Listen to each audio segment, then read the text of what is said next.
Hi Craig. Hey, looking good. Let's start with the kitchen. Just a couple things.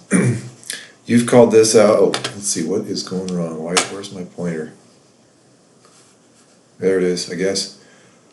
You've called this out as a half wall. I'm imagining having a doorway to the basement, to that wall, so I'm not sure what you meant by that, but I'm imagining a door hinging here, opening to here. And the way I measure it, there's room for that door to swing without swinging into this space here. Maybe we should go over that together. Otherwise, looking good in the kitchen. We're thinking of having one appliance shelf in this cabinet, so that'll be wired for a small microwave and like a plug strip here. So, but we really haven't started calling out wiring yet, so that probably doesn't need to be really talked about. Yeah, windows look good to us. What else? You had mentioned, let's see, let me scroll down here. You had asked about the pocket door over here. The reason we had a pocket door here in the earlier drawing was kind of to match this one here, so that we could close off the kitchen, dining, living space from the rest of the house. In the winter, if we had an outage or something, we're planning to have a wood stove in the living room. But I'm kind of thinking now, especially that this old wall is going to need to carry trusses. I'm wondering whether we need to beef it up, put 2x6s in there or something.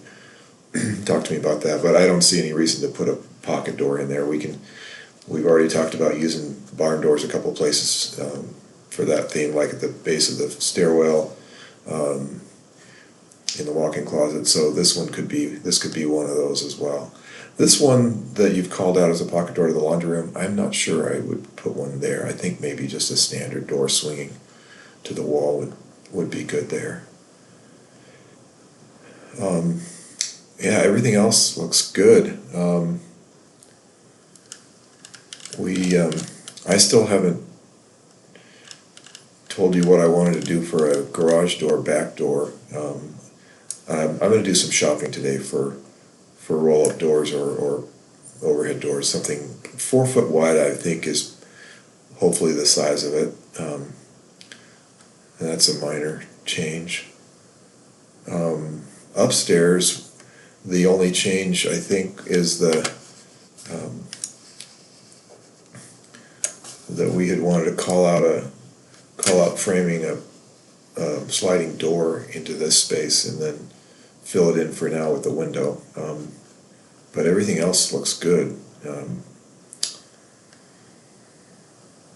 Going back to downstairs, you call out in the garage the slope.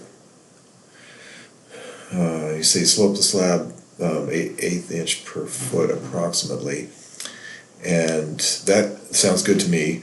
What I'd like to talk about briefly, though, is the driveway, because I'm imagining that the slope you just mentioned is going to end up flush with the floor right here where we walk in, so that the garage doors essentially are going to be at the same elevation. The floor at the garage doors is going to be at the same elevation as the floor for the rest of the house, including this door here to the back porch. And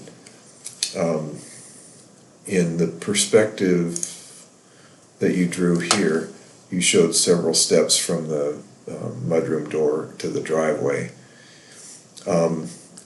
So that looked odd to me, but that may have just been an afterthought. But let's talk about it for a minute, because what I would like to do for the driveway is to have the low point of the driveway out here somewhere where it can be, where the water can be drained down the hill. I'm thinking actually of actually having a drain with a drain cover maybe even on both sides of the driveway here.